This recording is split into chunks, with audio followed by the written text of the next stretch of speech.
Hey guys, so today I'm going to be applying the Haton window film to my windows and I'm going to show you how to do it.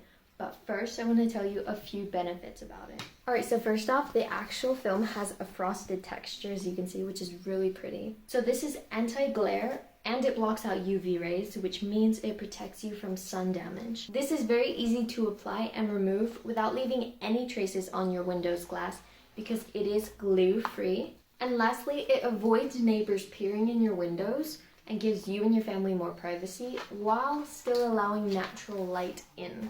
Alright, next up I'm going to show you guys how to apply this to your windows in 6 easy steps. Alright, step 1 is you're going to want to trim the vinyl to the required size, approximately 1 inch larger than your window.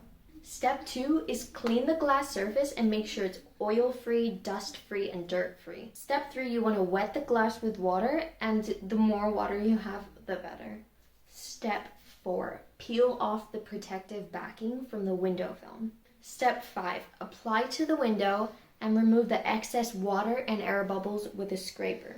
Now, I don't have a scraper, so I'm going to be using a card, which works just as well. Step 6, cut the margins. So any excess window film that isn't applied to the window and goes over the edges, trim it off, and then your window should be done.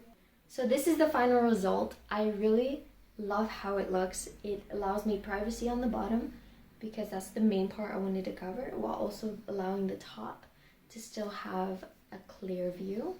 But it gives me so much more privacy on the bottom part where people mainly stare in. Thanks for watching this video, guys, and don't forget to give Haton window film a try.